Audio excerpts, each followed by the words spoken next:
Hello, this is the video for Chapter 8, Lesson 4. Okay, so going off of last time's lesson, we are factoring these trinomials. However, today, the difference that we're going to see is that there's actually a term, a coefficient in front of our x squared. So last time we were looking at x squared plus bx plus c. Well, this time there's an a in front of the x squared. So, for example, we have a 4x squared plus 9x plus 2. Well, what do we do? So here are the steps, and it probably will take you just a few tries, a few goes to practice before those steps start to kind of make sense. So bear with me with this first one. Step 1 is to find the factors of a times c that have a sum of b. So first thing you're going to do is multiply 4 times 2. So you're multiplying the first two terms, or sorry, the first term and the last term, and that would be 8, right? 4 times 2 is 8. Now we're going to factor 8 that adds to 4. We're trying to look for the factors of 8 that when you add them together, it will become 4. So 1 and 8 is an option. Sorry, what am I saying? Does not factor to 4. It factors 1 and 8 that adds up to 9, the middle term. Okay, so the sum of b, that's what we're looking for, the sum of the middle term. Okay, so let's factor 8. It should be, let's factor it out. So 1 times 8 is 8, and positive 1 plus positive 8 is 9. So 1 and 8 are your two factors. So what you're going to do is you're going to copy down this polynomial, starting with the first term, 4x squared. So you're just going to bring that down, 4x squared, and then you're going to bring down the terms that you factored out. So 1 and 8, and we're going to put 1, and we're going to put an x with the second term and the third term, an 8 here. So it says, step 2, replace the bx term with two x terms. Each are having one of the factors found in number 1 as their coefficients. So now we're going to group them together. And we did this step right here, we did in our lesson 8-2, I believe, where we had to group a trinomial, I think. I don't remember. And then we had to factor it. So we're going to bring out a common term. It looks like here the common term is x. And then this would be 4x plus 1. Right here, a common term is 2. So what I would have is 4x plus 1. So if I, multiply this out, I will have 8x plus 2. Well, what you notice is that what's in the parentheses is matching. And so we did this in our previous lesson where we can bring down the x and the 2, x plus 2 as one group, and then bring the 4x plus 1 as the second group. And so if you multiply this out, you should have the original problem. You can always check. Okay, so let's practice this where we're going to just run through the steps again. Okay, so first step, multiply your a and c term. So 6 and 5. I'm going to do that right here. 6 times 5 is 30. And then I'm going to think, what is the sum of 30 that can also, what factors of 30 will also be the sum of 13? So if I factor out 30, 10 and 3 would be a set of factors where if I add them up, it equals 13. Okay, so this is a good set of factors for me to use. So then we're going to copy down 6x squared, and then we're going to use these factors and just group them with an x. So plus 10x plus 3x, and then we're going to write down our last term, plus 5. Then we're going to put a parentheses around the first and second group, first pair and second pair, and then we're going to factor this out. So what are some common factors that can come out, or greatest common factor, GCF, that can come out of this? I think 2x can come out of that. This would be 3x plus 5. I think there are, oh man, okay. There are no common factors here. So I could bring a 1, and this would be 3x plus 5. Do you notice how this 3x plus 5 was already very similar to what was in the parentheses? So here I have 3x plus 5 as my group. And then because I couldn't bring out anything, so I brought out a 1, and that became my second group. So I'm going to write in blue my first group, 2x plus 1, times my second group in pink or purple, 3x plus 5. Now, if I had written the 3 and the 10 in reverse order, like I put this 3 here and the 10 here, you would have factored out very similar things. But what you're going to see is that it's gonna come out the same. So let me just do that, and let's take a look. Can't erase this without that part. That's frustrating.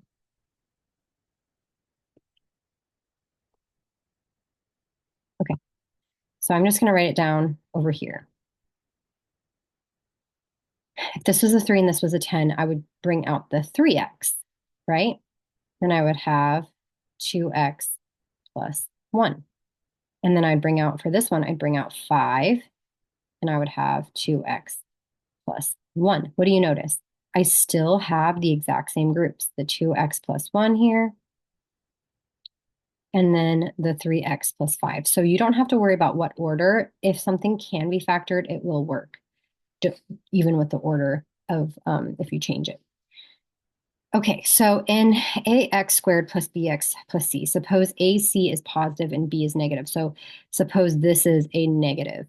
What do you know about factors of ac, the factors of ac? So if we need to multiply out a times c and then factor them so that the b is a negative b, what do we know they have to factor out to be? Well, we know that they will have to be negative. It's going to have to be a negative times a negative. So factors must both be negative because a negative plus a negative, or a negative times a negative, will equal a positive. And a negative plus a negative will stay a negative. So this reviews over what we know about adding and subtracting negatives. So then let's go down here and see what an example of that where you have a negative, maybe a negative a times c, meaning when I do 10 times 14, negative 14, let's bring this down.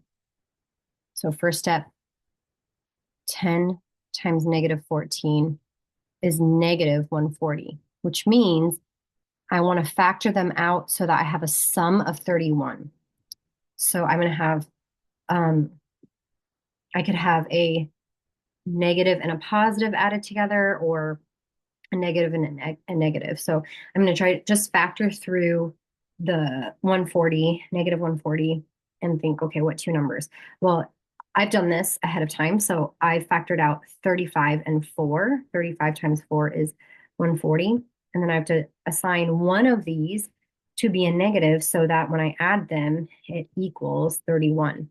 So if I make this a negative, then when I add them, 35 plus negative 4 will make it positive 31. So when I write this out, I'm going to write this as 10x squared. So copy down the first term, and then write down your factors, grouping them with an x. I'm going to write this as negative 4x and minus 14. So I'm just really attaching an x here with the 35 and the negative 4 and writing it as one thing. Then I'm going to group and factor out. So when I factor out here, I could factor out a 5x. This will become a 2x plus 7. Here I could factor out a negative 2, which will make 2x plus 7 again, because negative 2 times 7 will make negative 14. So now my answer, I'm going to group together my 5x and negative 2, and then my repeating terms in the parentheses, 2x plus 7. This is my answer.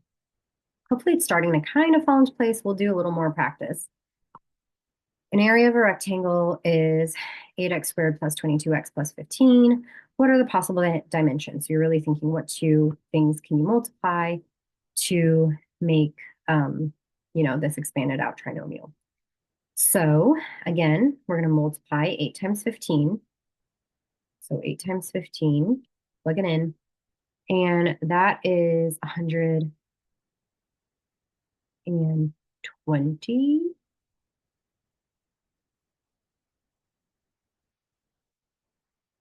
And then factor out 120. And what factors can have a sum of 22? So let me think. 10 times 12, right? If I add them, equals 22. So now I'm going to write my long version.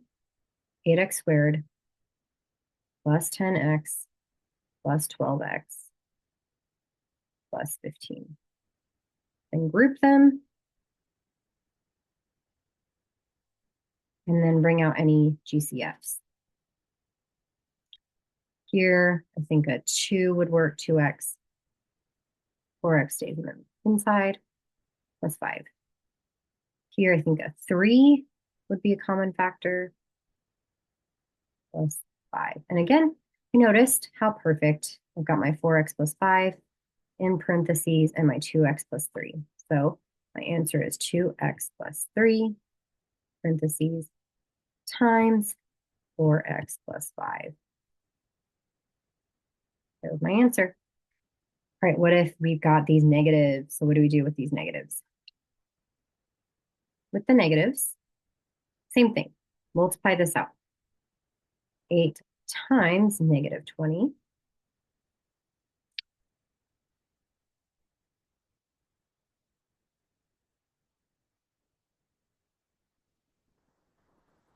Actually, I skipped a step. If we're able to identify a factor, common factor in all the terms, we can do that. So if you look at 8, negative 36, and negative 20, they're all divisible by 4. So if I could bring out that 4 and actually make it a negative 4, bring that out, then, oh, not for the first term though. So let's keep it as a positive 4. Factor out the positive 4. And now you have 2x squared minus 9x minus 5. Okay, so we've done this previously very similarly. We're going to leave the 4 hanging, and then we're going to multiply 2 and negative 5. 2 times negative 5 is negative 10. The factors of negative 10. What could we do where we have a negative 10 and 1? Those are factors of negative 10. And if we add them, equals the middle term, which is negative 9. So these are our two terms here. So 2x squared minus 10x plus 1x minus 5. Now I'm going to group them. And I'm just going to leave this 4 hanging for a second. I'm going to bring out my 2x squared. Let's see, common factor would be 2x. So x minus 5.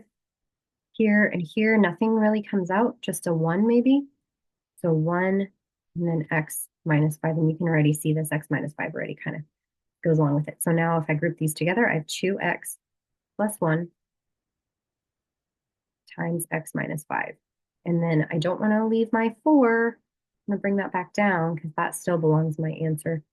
This is my factored out version of my problem. There we go. I know that one is a little more complicated, a little more to go into, but we'll practice that some more, so don't worry.